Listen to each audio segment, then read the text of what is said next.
去了？回去岗去了？回去岗就是我的岗，就是你要回去怎么着？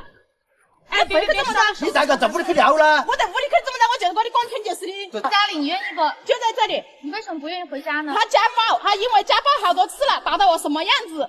你就不敢跟他回家是不？是的，他很可恶的。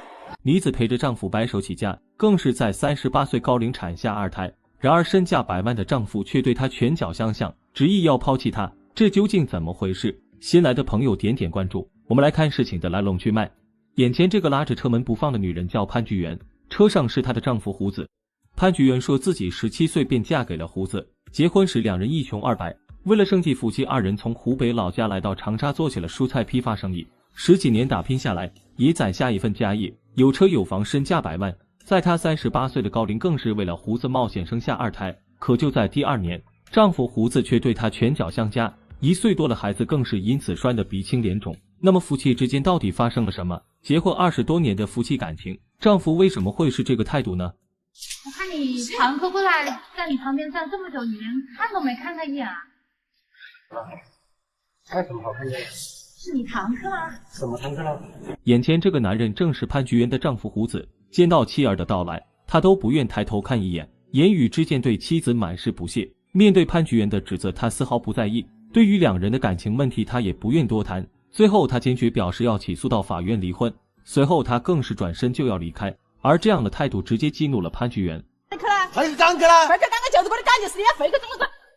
哎，回去怎么着？你在个屋里去尿了？我在屋里去怎么着？我就是我的工程就是的。潘菊元紧紧拉着车门不让胡子离开，她指责丈夫家暴不负责，夫妻之间就这样对峙着。胡子表示，他和潘菊元之间已经没有感情，这段婚姻已经没有存在的必要了。可既然如此，夫妻2人为什么还要生下2胎呢？对的，我都知道了，我已经把他这个人看穿了。他跟小三买了车买了房到居州，这可以去查的，他都是伪装的，他就是感情破裂了，他把他的后路还策划好了，这外面的钱他还收了。潘菊元的话让人大吃一惊，她说丈夫之所以执意要离婚，根本就是有了小三，甚至早有预谋要转移家里所有财产，这会是真的吗？面对潘菊元的指责，胡子表示这根本是无稽之谈，他才是这个婚姻中的受害者，反而是潘菊元早在2年前便转走了家中的75万存款。他说我买天高居，他把我的天高居呢，把我的财产全部转走。眼下夫妻双方各执一词，潘菊元指责丈夫有了新欢，胡子指责妻子早有疑心。那么真相到底是什么呢？20多年的夫妻感情为何会走到如今地步？第2天，潘菊元带记者来到一个小区内，他声称胡子在这个小区里跟一个女人住过一段时间。哇，他是动的啊？是动的吧？是动的，是动的。有时候一天是在这里面啊，没出去啊。有时候一天都在这里面没出去，要么就是晚上3、4点钟出去。对，他这还是生意。那肯定就是在这是有房子的，是吧？小区值班的保安一眼便认出了胡子的车，声称胡子一直和妻子住在这个小区内。再三确认下，小区保安确定了胡子的照片，可他没想到那女人并非胡子的老婆。那么胡子真的是因为这个女人才坚持要跟潘菊元离婚的吗？可为何还要生下2胎呢？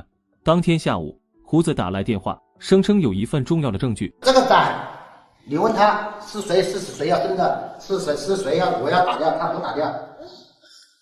你好不负责任的嘞！你没带去搞过1次检查了，你没搞过1称当的东西给我吃过了，你还负责任，全部是你负责任。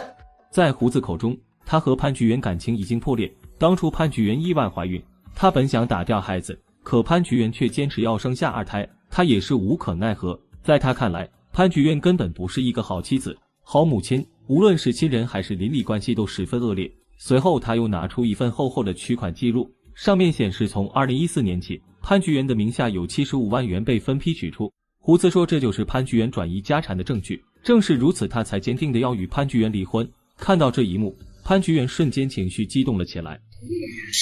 太虚伪了，太虚伪了，太虚伪了，他做的太失败了，他搞的假的，他太虚伪了，他太没良心了，他太没良心了。难道潘菊元真的在转移资产吗？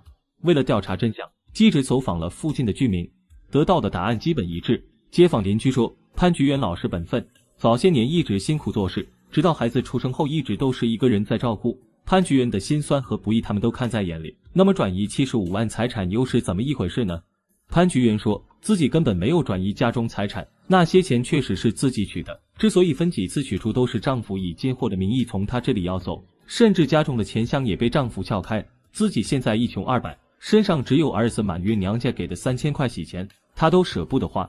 从怀孕到现在，她一直这么坚持下来的。可是到如今，潘菊元又该如何选择呢？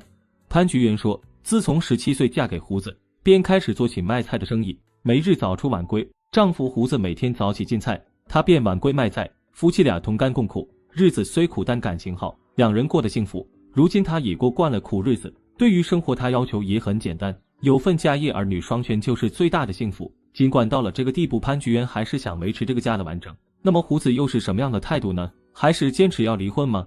我们一闹就是不和，就是不和，两个没有沟通。那怎么能过20多年呢？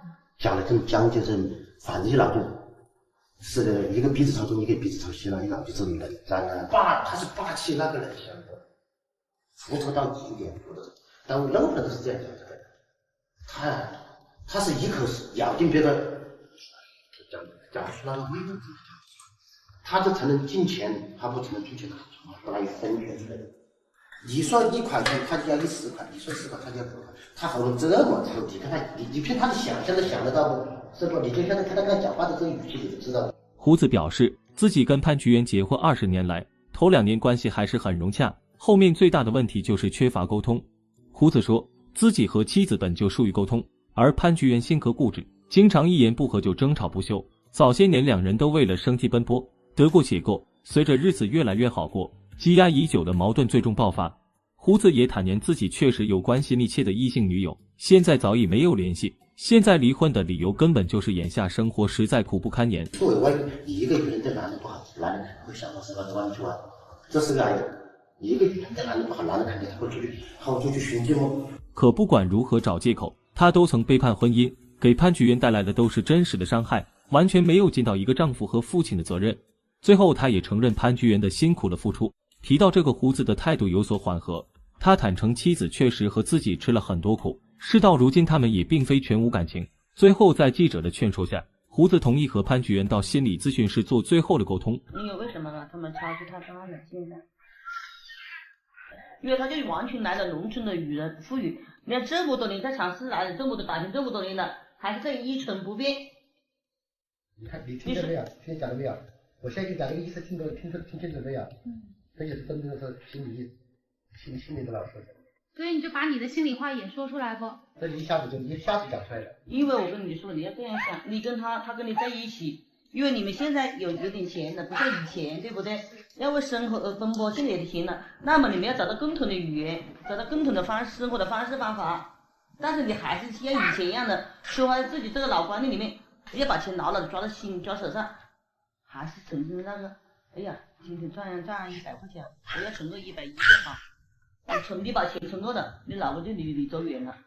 调解员一针见血地指出，胡子和潘菊元之间最大的问题就是不同步。从农村到城市，从没钱到有钱，丈夫胡子总能很快调整自己适应当下生活，而潘菊元则是一成不变，无论是感情还是思想，两人都不同步。随着时间推移，隔阂也越来越大。